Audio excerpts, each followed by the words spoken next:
दोस्तों आज के वीडियो में हम IRCTC का डिटेल एनालिसिस करेंगे।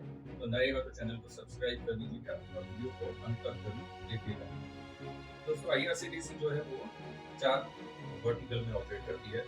एक उनका बिजनेस है इंटरनेट टिकट बुकिंग का, दूसरा बिजनेस है उनका ट्रैवल एंड टूरिज्म का, तीसरा बिजनेस है उनका केटरिंग एंड हॉस्पिटैलिटी सर्विस का और चौथा बिजनेस है उनका पैकेज ड्रिंकिंग वाटर जो वो रेल की ब्रांड से बेचते हैं। तो चलो फिर दोस्तों शुरू करते हैं, एक बार चारों वर्टिकल की डिटेल में एनालिसिस करते हैं। तो दोस्तों ये जो इंटरनेट टिकट बुकिंग का जो बिजनेस है इनके जो बिजनेस स्टार्ट हुआ था वो रेलवे की ट्रेन की टिकट बुक करने के लिए इन्होंने एक प्लेटफॉर्म बनाया था, IRCTC करके एक एप्लीकेशन बनाई थी। तो जितनी भी इंडियन की रेलवे ऑपरेट होती है उन सारी रेलवे की टिकट बुकिंग करवाने के लिए हम IRCTC एप्लीकेशन का जो है इस्तेमाल करते हैं। ये एप्लीकेशन जो है वो एक तरीके से मोनोपोली बिजनेस है IRCTC के लिए, क्योंकि इंडियन रेलवे की तरफ से सिर्फ IRCTC को ही एक तरीके से ऑथराइजेशन दिया हुआ है टिकट की सेलिंग करने के लिए। अब आप दोस्तों पूछेंगे कि सर हम तो पेटीएम से और दूसरे प्लेटफॉर्म से भी जो है टिकट बुक करते हैं। तो बात यह है कि जो भी पेटीएम या दूसरे प्लेटफॉर्म्स है वहां से आप जब टिकट बुक करते हो तो वो भी टिकट बुक करने के लिए फाइनली तो IRCTC की वेबसाइट या प्लेटफॉर्म पर ही जाते हैं। तो एक तरीके से ये मोनोपोली बिजनेस है। बात ये है दोस्तों कि इस टिकटिंग बिजनेस जो है वो शुरू हुआ था रेलवे की टिकट बुक करने के लिए, और धीरे धीरे जो है IRCTC ने दूसरे अपॉर्चुनिटी भी उसके अंदर ऐड करनी शुरू की, जैसे कि बस टिकट बुक करनी है आपको, या फिर प्लेन की टिकट बुक करनी है आपको, कोई होटल या अच्छी रेस्टोरेंट की टिकट बुक करनी है तो वो भी आप जो है वहां से बुक कर सकते हो। उसके साथ ही रिसेंटली उन्होंने हेलीकॉप्टर एंड क्रूज को भी बुकिंग करने की एक ऑप्शन दिए हुए है। तो ये इंटरनेट टिकट बुकिंग की जो बिजनेस है उसके अंदर IRCTC के पास काफी अच्छी क्रॉस सेलिंग की अपॉर्चुनिटी है। एक बार कोई पर्सन यदि आता है इनकी एप्लीकेशन के ऊपर ट्रेन बुक करने के लिए और इस प्लेटफॉर्म के साथ कंफर्टेबल हो जाता है तो धीरे धीरे करके वो दूसरी जो सर्विस है टिकट बुकिंग रिलेटेड वो भी एक्सप्लोर करना स्टार्ट कर देता है। इससे IRCTC को काफी अच्छा बेनिफिट भी होता है। अब आते हैं दूसरा उनकी दूसरी जो सर्विस है उसके बारे में, जो है ट्रैवल एंड टूरिज्म सर्विस। तो दोस्तों ये टूरिज्म सर्विस जो है इसके अंदर जो IRCTC है डिफरेंट डिफरेंट तरीके के पैकेज टूरिज्म पैकेज ऑफर करती है, जैसे कि रिलीजियस टूरिज्म पैकेज ऑफर करती है नॉर्थ इंडिया के अंदर। उसके अलावा गोवा के टूरिज्म पैकेज हो गए या केरला के टूरिज्म पैकेज हो गए। तो काफी सारे लोग जो है IRCTC से ये इस तरीके के टूरिज्म पैकेज जो है खरीदते हैं, और इनके जो पैकेजेस जो होते हैं वो मार्केट रेट से काफी सस्ते एंड अफोर्डेबल होते हैं, तो उसकी काफी अच्छी डिमांड भी होती है। उसके अलावा दोस्तों आपने एक ट्रेन का नाम सुना होगा, महाराजा एक्सप्रेस या चेरियट ट्रैवल ट्रेन।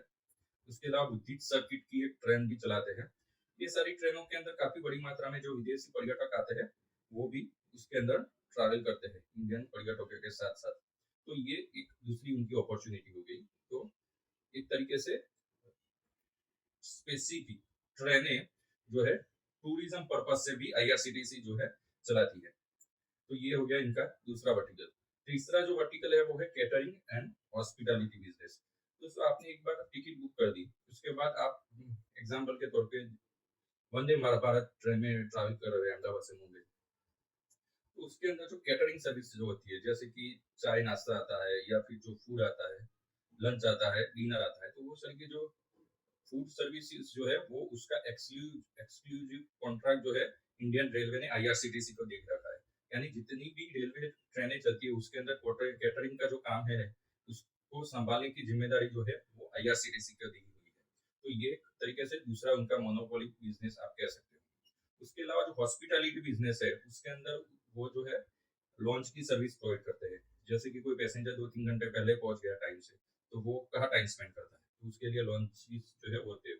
उसके अलावा रिटायर्ड रूम होते हैं, IRCTC की होटल्स के भी वो प्रोवाइड करते हैं रेलवे स्टेशन के अंदर। तो ये हो गया उनका ट्रैवल एंड टूरिज्म के बाद दूसरा जो है केटरिंग एंड हॉस्पिटैलिटी बिजनेस।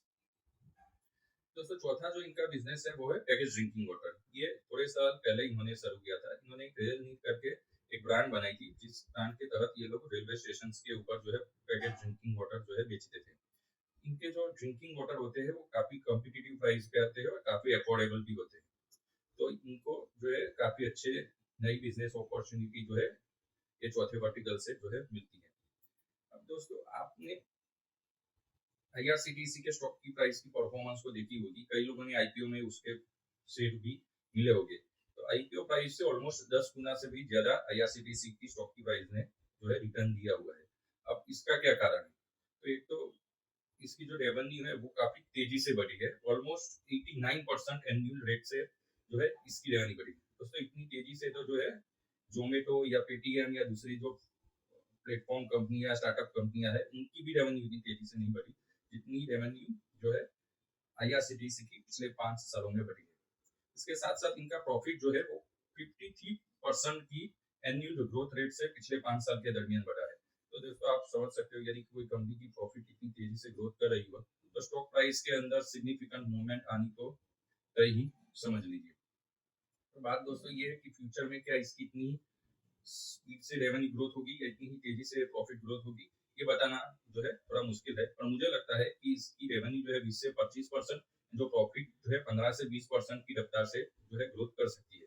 इसकी स्टॉक प्राइस की जो वैल्यूएशन है वो प्रीमियम साइड पे है, तो जितना ये प्रॉफिट ग्रोथ करेंगे उतनी ही स्टॉक प्राइस के अंदर आप मूवमेंट एक्सपेक्ट कर सकते हो। तो एनुअली 15 से लेकर 20% तक का रिटर्न स्टॉक प्राइस के टर्म्स के अंदर आईआरसीटीसी जो है वो दे सकता है, जो मेरे हिसाब से तो काफी अच्छा आप कह सकते हो। देखते हैं दोस्तों कि आईआरसीटीसी जो है उसके अंदर कौन कौन सी चीजें जो है वो कौन कौन से जो रिस्क है उससे आप एज ए इन्वेस्टर जो है संभाल के रहना चाहिए। तो मेजोरिटी जो है आईआरसीटीसी के अंदर दो ऐसे थ्रेट है जिसको आपको ध्यान में लेके चलना चाहिए जब भी आप इसके अंदर इन्वेस्टमेंट करते हो। तो एक तो उनका ये रिस्क है कि भाई जो इनका प्लेटफॉर्म है, जो ई टिकटिंग का प्लेटफॉर्म है, तो वो टिकटिंग का जो प्लेटफॉर्म है उसके अंदर जो है वो मोनोपोली इसका नेचर है। यदि कल को इंडियन रेलवे कहती है कि भाई देखो हमारी जो ट्रेन की टिकट है वो कोई भी प्लेटफॉर्म बेच सकता है विद सम प्लेटफॉर्म फीस जो इंडियन रेलवे को पे करनी पड़ेगी, तो आईआरसीटीसी क्या इतना कॉम्पिटिटिव है कि दूसरे प्लेटफॉर्म के साथ कंपटीशन कर सके? यदि इस तरीके की सिचुएशन आती है तो काफी सारा जो मार्केट शेयर जो है आईआरसीटीसी जो है लूज कर सकती है। दोस्तों आईआरसीटीसी के अंदर आपने यदि टिकट बुक करने की कोशिश की तो आपने देखा होगा कि कई बार इसकी एप्लीकेशन काफी स्लो चलती है, तो एक तरीके से फ्रस्ट्रेशन हो जाता है और इसका कस्टमर एक्सपीरियंस भी पुअर है। एक तरीके से ऑप्शन ना होने की वजह से मजबूरी में भी जो है लोग इसकी बुकिंग आईआरसीटी से करवाते हैं, तो ये एक बड़ा रिस्क हो गया है। यदि इस तरीके की सिचुएशन होती है तो फिर फ्यूचर में क्रॉस सेलिंग की जो अपॉर्चुनिटी हमने डिस्कस की उस अपॉर्चुनिटी के अंदर भी जो है डेंट पड़ सकता है। तो आपको जो है इस मोनोपोली बिजनेस के ऊपर ध्यान रखना है और गवर्नमेंट के डिसीजन को फ्यूचर में यदि इस तरीके का डिसीजन आता है तो उसके ऊपर भी ध्यान रखना है। दूसरी जो है वो है इंडियन रेलवे के अंदर इन्वेस्टमेंट की बात हो गई, तो इंडियन गवर्नमेंट जो है इंडियन रेलवे के अंदर सिग्निफिकेंट इन्वेस्टमेंट कर रही है। इसका जो एक मेजर बेनिफिशियरी जो है आईआरसीटीसी भी है। यदि कल को दोस्तों ये पता चलता है कि आईआरसीटीसी के अंदर कम इन्वेस्टमेंट की वजह से कम बिजनेस आता है तो एक बड़ा लॉस जो है वो एज ए इन्वेस्टर आपको हो सकता है। तो ये दो चीजें जो है एक फ्यूचर में थ्रेट के तौर पे आईआरसीटीसी के अंदर उभर सकते हैं। अब दोस्तों डिस्कस करते हैं कि अपॉर्चुनिटी क्या है। तो दोस्तों दो ऐसी बड़ी चीजें जो है जो फ्यूचर में आईआरसीटीसी को बड़ी अपॉर्चुनिटी दे सकती है। एक तो उनकी अपॉर्चुनिटी हो गई कि आपने दोस्तों नाम सुना कि रेलवे स्टेशन रीडेवलपमेंट प्रोजेक्ट, यानी हमारे देश के अंदर जितने भी रेलवे स्टेशन है उसको गवर्नमेंट जो है इंडियन रेलवे की मदद से रीडेवलप कर रही है। तो इस रीडेवलपमेंट की वजह से आईआरसीटीसी को बड़ी अपॉर्चुनिटी मिल सकती है। दोस्तों अभी के जो रेलवे स्टेशन है काफी छोटे हैं, कंजस्टेड है, जगह ना होने की वजह से वहाँ एक्सपेंशन की अपॉर्चुनिटी कम है, खास करके रिटेल सर्विस की अपॉर्चुनिटी। और कल को ये रेलवे स्टेशन बड़े होते हो उसके अंदर स्पेस अवेलेबल रहती है तो आईआरसीटीसी के लिए काफी बड़ी अपॉर्चुनिटी जो है वो खुल के आ सकती है। जैसे कि हमने डिस्कस किया कि वो एक तरीके की लॉन्च खोल सकते हैं, अपना रेस्ट रूम खोल सकते हैं, अपनी एक आईआरसीटीसी के होटल खोल सकते हैं, रेस्टोरेंट या कैटरिंग सर्विस के लिए स्टोर खोल सकते हैं, उनकी जो टूरिज्म पैकेज है वो सेल करने के लिए भी वो एक मार्केटिंग स्टोर भी ओपन कर सकते हैं। नए रेलवे स्टेशन बनेंगे तो आप सोचिए कि कितनी बड़ी अपॉर्चुनिटी जो है आईआरसीटीसी को मिलेगी। गवर्नमेंट जो है वो आने वाले समय में एग्जैक्टली 1309 जितने जो रेलवे स्टेशन है उसकी रीडेवलपमेंट का जो एक तरीके से मास्टर प्लान बनाया होगा। तो ये जैसे जैसे इम्प्लीमेंट होता जाएगा दोस्तों, आईआरसीटीसी को जो है काफी बड़ी अपॉर्चुनिटी मिलेगी। उसके अलावा दोस्तों जो दूसरी बड़ी अपॉर्चुनिटी वो है प्राइवेट ट्रेन ऑपरेशन। दोस्तों आपने देखा होगा कि बसें जो होती है गवर्नमेंट की भी चलती है, प्राइवेट भी चलती है। पहले प्लेन गवर्नमेंट चलाती थी, अभी गवर्नमेंट प्लेन नहीं चलाती और प्राइवेट प्लेन्स भी चलते हैं अलग अलग कंपनियों के, चाहे इंडिगो हो या जेट एयरवेज हो या फिर एयर इंडिया हो। पर आपने कभी सोचा है कि इंडियन रेलवे के अंदर जो है प्राइवेट ट्रेनें क्यों नहीं चलती? बसें चल सकती है, प्लेन चल सकते हैं, तो ट्रेन क्यों नहीं चल सकती? बात ये है कि दोस्तों हमारी जो रेलवे की लाइन है उस रेलवे की लाइन के ऊपर passenger train and goods train दोनों चलती है। इसकी वजह से एग्जिस्टिंग रेलवे लाइन की कैपेसिटी से भी ऊपर जो है हम ट्रेनें चला रहे हैं। तो forgot about private train, government खुद की ट्रेनें इंडियन रेलवे चलाना चाहे तब भी उसके अंदर इतनी जगह नहीं है कि आप ट्रेन चला सकें। और दोस्तों ये जो सिचुएशन है वो चेंज हो रही है। इंडियन गवर्नमेंट जो है 2 नए डेडिकेटेड फ्रेट कॉरिडोर जो है ऑलमोस्ट रेडी करके रखने वाली है आने वाले 2 साल के अंदर। जो है ईस्टर्न डेडिकेटेड फ्रेट कॉरिडोर जो हरियाणा से लेके कोलकाता तक जाएगा, वेस्टर्न डेडिकेटेड फ्रेट कॉरिडोर जो दिल्ली से लेके मुंबई तक जाएगा। तो ये जो 2 कॉरिडोर है उसकी वजह से क्या होगा कि फ्रेट ट्रेनें जो नॉर्मल रेलवे की लाइन है वहां से शिफ्ट होकर फ्रेट ट्रेन की जो स्पेसिफिक लाइन है जो बनाई है 2 कॉरिडोर की वजह से वहां पे शिफ्ट हो जाएगी। तो जो पैसेंजर ट्रेन चलाने के लिए काफी बड़ी स्पेस ओपन हो जाएगी। तो ये जो 2 कॉरिडोर बनने की वजह से लाइनें ओपन होंगी पैसेंजर की, वहां पे आईआरसीटीसी एंड दूसरी जो ऑपरेटर्स है वो प्राइवेट ट्रेन चला सकते हैं। ऐसा नहीं दोस्तों अभी प्राइवेट ट्रेन आईआरसीटीसी नहीं चलाती। मुंबई से लेके अहमदाबाद एंड दिल्ली से कोलकाता का जो रूट है वहां पे आईआरसीटीसी 2 प्राइवेट ट्रेनें चलाती है और काफी अच्छा जो है उसके अंदर बिजनेस भी करती है। तो आने वाले टाइम के अंदर ये प्राइवेट ट्रेन ऑपरेशन का जो आईआरसीटीसी को काफी बड़ा बिजनेस जो है मिल सकता है।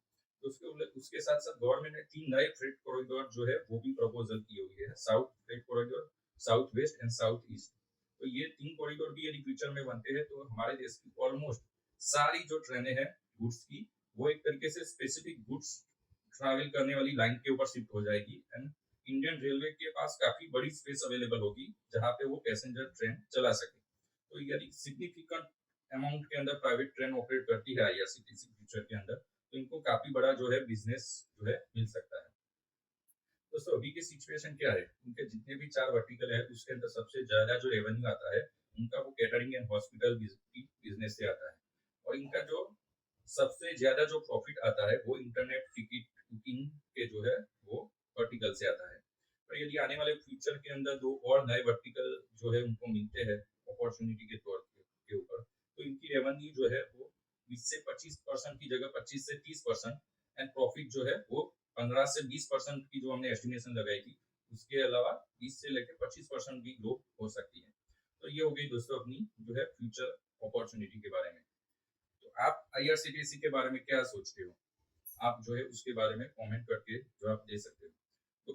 तो वीडियो आपको कैसा लगा वो आप कमेंट के जरिए जरूर बताइएगा और चैनल को सब्सक्राइब कर दीजिएगा यदि आप नए हो तो। धन्यवाद।